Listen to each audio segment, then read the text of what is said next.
Hello friends, कैसे हैं आप सब। जैसा कि मैंने आपसे कहा था, मैं लेकर आने वाली हूँ मिशन 36 साइंस। आज का पहला दिन है, डे 1, 24 फरवरी, सुबह के 4 बजे यह वीडियो आया है। और मैंने आपसे कहा था कि एक टारगेट लेके चलना है पूरे दिन का। और यह टारगेट, हमारा जो गोल है, वह गोल है कि 36 डेज में हमें पूरी साइंस और जो भी सिलेबस है जनरल स्टडीज का, ये दोनों हमें कंप्लीट कर लेना है, ताकि उसके बाद 17 डेज हम सिर्फ रिवाइज करें, सिर्फ रिवीजन करें। अगर आपने एक दिन भी लेट किया तो आप समझो 3 डेज लेट जाओगे। एक दिन लेट करने का मतलब ये नहीं कि 2 दिन लेट जाओगे, 3 दिन लेट हो जाओगे। तो इसलिए लेट मत करना। और जब तक आज सुबह से शाम हो जाए, रात हो जाए, शायद रात जगनी भी पड़े, पर जब तक ये टारगेट कंप्लीट ना हो जाए, सोना मत। क्योंकि अगर आज सो गए तो फिर यह टारगेट आपके लिए अधूरा रह जाएगा।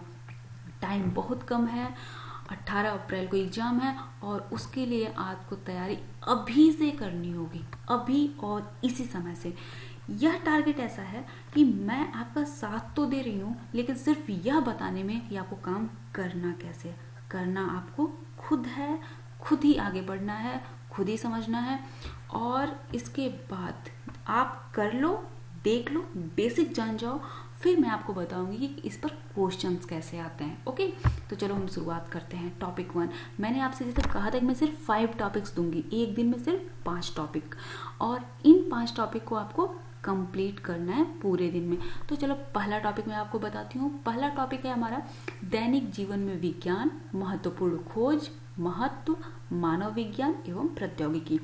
यह टॉपिक लाने की वजह क्या थी कि जो यह पहला टॉपिक है, और पहले टॉपिक में यह क्लास 6 और 7 में SCERT की बुक में दिया हुआ है। ठीक है, सभी टॉपिक्स यहाँ पर मैंने जितने टॉपिक लिखे हुए हैं ना, वे सभी उसमें दिए हुए हैं, लेकिन एक अलग तरीके से दिए हुए हैं, बहुत ही छोटे बच्चों के लेवल के दिए हैं। और आपको क्या है सिलेबस में कि ग्रेजुएशन लेवल का होगा, तो ग्रेजुएशन लेवल का अगर आने वाला है तो उसके लिए तैयारी भी तो उतनी होनी चाहिए ना।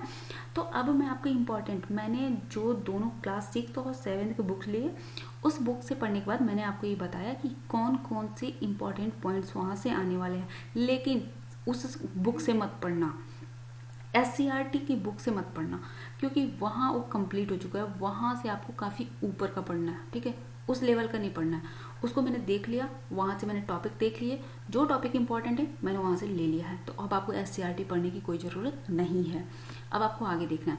अच्छा, आप देखो वहाँ पर बहुत सारी भूमिकाएं हैं, 6 या 7 भूमिकाएं हैं। जैसे मनोरंजन के क्षेत्र में भी भूमिकाएं हैं, और भी बर्तनों के क्षेत्र में, भोजन के चीज़ों के क्षेत्र में भूमिकाएं हैं। लेकिन जो क्वेश्चंस बनते हैं विज्ञान की भूमिका के, वे बनते हैं रक्षा, अंतरिक्ष, शिक्षा और चिकित्सा के क्षेत्र में। जैसे कि रक्षा के क्षेत्र में जो विज्ञान प्रौद्योगिकी में चेंज होता है, विज्ञान का यूज करके प्रौद्योगिकी करते हैं, और जो लाभदायक काम है वही तो प्रौद्योगिकी है। तो यह प्रौद्योगिकी से हम रक्षा क्षेत्र में काम करते हैं, अंतरिक्ष के क्षेत्र में काम करते हैं, शिक्षा और चिकित्सा के क्षेत्र में काम करते हैं। तो यहाँ कौन कौन से औजार, चिकित्सा के क्षेत्र में कौन कौन से औजार बन रहे हैं, कौन कौन से यंत्र बन रहे हैं, जैसे चिकित्सा आसान हो गई। शिक्षा के क्षेत्र में जैसे कि एक ही बताया जाता है एजुसेट, लेकिन आप देख रहे हो कि अभी 2020 में ऑनलाइन स्टडी जब शुरू हुई हैं तो बहुत सारी चीज़ें आई हैं। बहुत सारे गवर्नमेंट ने, सेंट्रल गवर्नमेंट ने बहुत सारे ऐप लॉन्च किए, बहुत सारी चीज़ें लॉन्च की शिक्षा के लिए, ठीक है। तो उन सभी चीज़ों को आपको पढ़ना है। यह स्टैटिक और करंट का मिला जुला होगा, ठीक। ऐसे अंतरिक्ष के क्षेत्र में अगर बात करें तो इसमें बहुत पुरानी चीज़ें दी हैं, लेकिन अभी आप देखो तो अंतरिक्ष के क्षेत्र में 2020 में, 2019 में और 2021 में जो नए नए खोज हो रहे हैं, जो जैसे अभी लास्ट ईयर आर्बिटर भेजा गया था, ठीक। मतलब उसके बाद अभी आज परसों की न्यूज़ है, कल परसों की न्यूज़ है कि अमेरिका ने भेजा, ठीक है, तो रोवर भेजा है, वहाँ हेलीकॉप्टर मंगल की सतह पर पहली बार हेलीकॉप्टर उतरा है। तो ये सब जो नवीन चीज़ें हैं अंतरिक्ष से जुड़ी हुई, वे जो खोजें हैं उनके बारे में, ठीक है। ऐसे अगर हम रक्षा की बात करें, रक्षा क्षेत्र से, तो जैसे राफेल आया, ठीक है, तो इनसे जुड़े हुए क्वेश्चन, राफेल कहाँ से आया, राफेल का क्या यूज है, ऐसे कौन सा है जो हवा से हवा मतलब इन अंतरिक्ष में ही मतलब सॉरी आकाश में जिस पे वो किया जा सकता है, उसमें ईंधन भरा जा सकता है। तो ऐसे क्वेश्चन विज्ञान की भूमिका से रिलेटेड वो आ सकते हैं। बहुत पुराने क्वेश्चन जो क्लास 6 और 7 में वे नहीं आएंगे। तो आपकी सोच, आपकी समझ का दायरा काफ़ी बड़ा होना चाहिए यहाँ पर। ठीक है, ऐसे ओजोन परत शब्द का वहाँ पर कहा गया है। जैसे मैंने आपसे कहा था ना कि आपको इन्वायरमेंट अलग से पढ़ने की जरूरत नहीं। जैसे जैसे आप ये चैप्टर्स पढ़ोगे, अपना अपना साइंस जैसे ही आप पढ़ोगे ना, कि आपकी सारी चीज़ें आपके सामने खुलती हुई नजर आएंगे।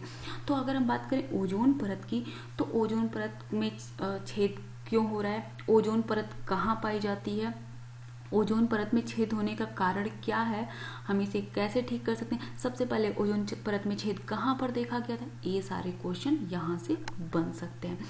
क्लोरोफ्लोरोकार्बन क्या है, इसकी संरचना कैसी होती है, या किस प्रकार से ओजोन परत पर के क्षय के लिए उत्तरदायी है, या कहाँ से निकलता है, ये सारे क्वेश्चन यहाँ से बनेंगे, जो ना तो 6 में है ना 7 में, या हाई लेवल के हो जाते हैं। ठीक है, ऐसे रेडियोधर्मी प्रदूषण, वहाँ पर सिर्फ एक शब्द दिया है रेडियोधर्मी प्रदूषण, लेकिन आपको जानना है कि रेडियोधर्मी प्रदूषण कहाँ से होता है, क्यों होता है, कैसे होता है, इसके उपाय क्या हैं, रेडियोधर्मी पदार्थ क्या होते हैं, रेडियोधर्मी पदार्थ की खोज कब हुई थी, रेडियोधर्मी पदार्थ हमारे लिए किस प्रकार उपयोगी है, ये सारी चीजें आपको जाननी है।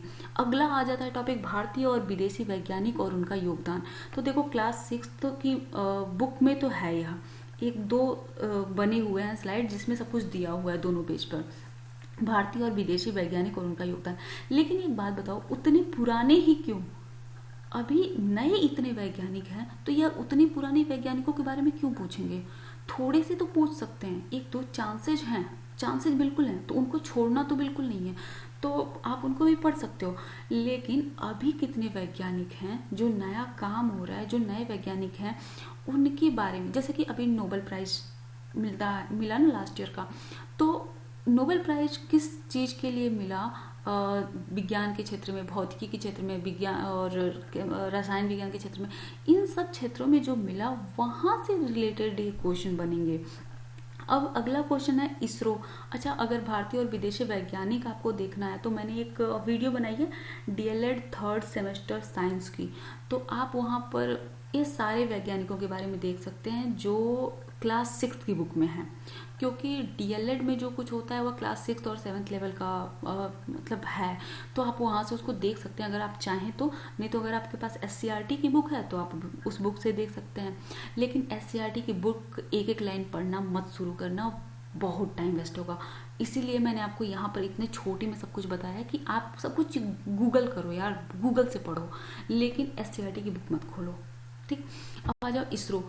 उसमें इसरो के बारे में थोड़ा सा दे दिया है, लेकिन आपको यहाँ पर जानना है इसरो की स्थापना कब हुई, किसने की, इसरो क्या वर्क करता है, इसरो का फुल फॉर्म क्या है, अभी इसरो के अध्यक्ष कौन है, कब बदले थे, इसरो किस काम के लिए है, क्या करता है, कौन सा अनुसंधान करता है, जो उपग्रह कृत्रिम उपग्रह बनाता है, अभी कौन से इसने कृत्रिम उपग्रह बनाए हैं, अभी इसकी क्या योजनाएं हैं, ये सब आपको इसरो के बारे में जानना है।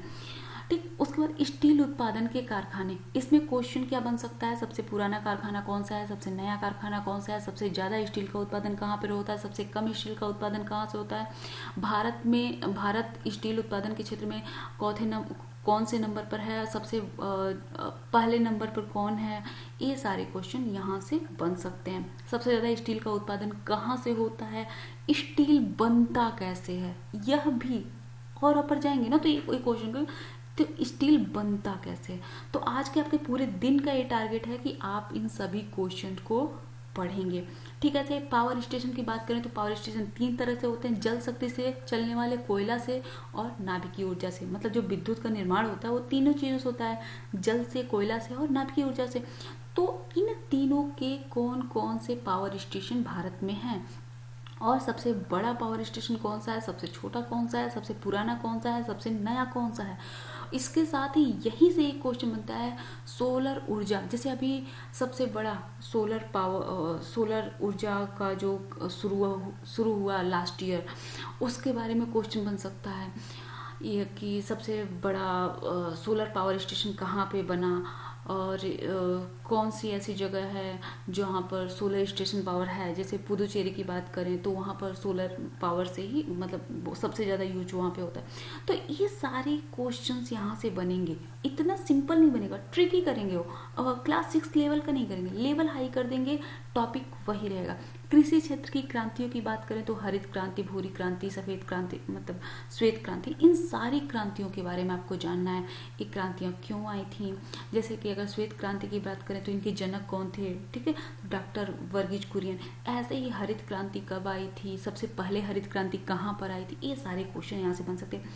प्रदूषण की बात करें तो रेडियोधर्मी प्रदूषण, जल प्रदूषण, मृदा प्रदूषण और वायु प्रदूषण, इन चारों प्रदूषणों की बात कही गई है इस चैप्टर में। तो इनका डिटेल आपको पढ़ना है। अगर आपको आज का टाइम मिल जाए तो मैं इसके लिए बोलती हूँ कि ये वाला चैप्टर, मतलब ये वाला पॉइंट अगर आपको टाइम नहीं मिल पाता है तो आप इसको छोड़ देना। मैं कल क्वेश्चंस के माध्यम से इसको लेती आऊँगी, क्योंकि इसे बहुत ज़्यादा क्वेश्चन नहीं बनते, रेयर क्वेश्चन बनते हैं। तो कौन कौन से क्वेश्चन बनते हैं मैं एग्जैक्ट क्वेश्चन बता दूंगी। अब आते हैं टॉपिक 2, डेली करंट अफेयर्स।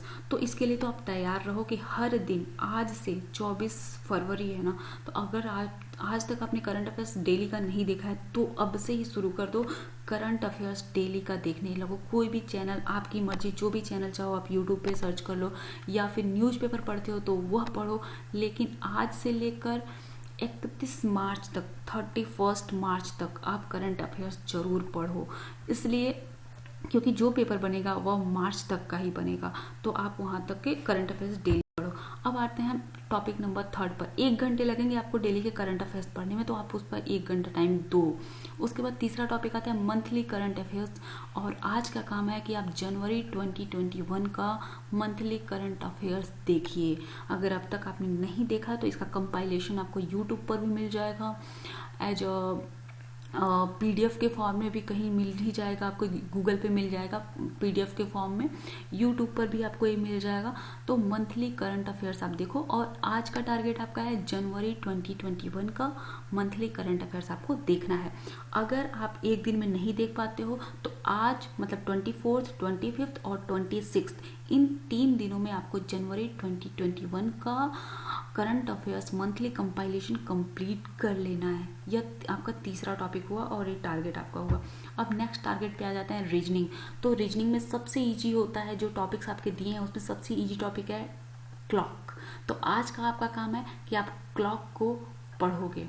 कल मैं इस पर क्वेश्चंस लेके आऊँगी, सॉल्व करना है। आज आप इस क्लॉक को पढ़ोगे, क्लॉक से जितने भी जो भी आपको मिले इसका बेसिक आप कॉन्सेप्ट क्लियर कर लोगे आज। जिन्होंने कर लिया है उनके लिए तो बहुत कम काम है आज के लिए, लेकिन कल और कुछ मुश्किल होने वाला है। आज पहला दिन था इसलिए इजी चीज़ें रहेंगी आपके लिए। एंड लास्ट टॉपिक नंबर 5 है पॉलिटी। पॉलिटी से आपको आज सिर्फ एक काम करना है, प्रस्तावना को रट जाओ, घोल के पी जाओ, क्योंकि प्रस्तावना से बहुत सारे क्वेश्चन बनते हैं। हर साल हर एग्जाम्स में क्वेश्चन आते हैं प्रस्तावना के।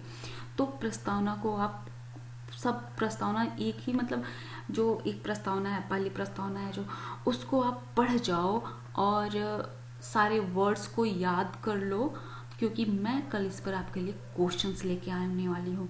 तो ये हमारे 5 टॉपिक्स कंप्लीट हो गए। जो 5 टॉपिक्स आपको आज दिन भर में पढ़ना है, मैं आपको पढ़ा नहीं रही हूँ, मैं सिर्फ आपको आज ये बता रही हूँ कि आपका दिन भर का टारगेट क्या है। तो आप याद रखो, मैं आपको टारगेट बताऊंगी, आपको उस टारगेट को दिन भर में कंप्लीट करना है, अचीव करना है उस टारगेट को, और नेक्स्ट डे उस पर मैं क्वेश्चन आंसर लाऊंगी और उस क्वेश्चन आंसर सीरीज को आपको कंप्लीट करना है, ताकि आपका एक रिवाइज भी होता जाए, मतलब रिवीजन, स्टडी और रिवीजन आपका साथ साथ चले, ताकि 31 मार्च के बाद मतलब 1 अप्रैल को आपके लिए सब कुछ कंप्लीट हो चुका रहे और आपको फिर से एक बार रिवीजन करने के लिए टाइम मिले।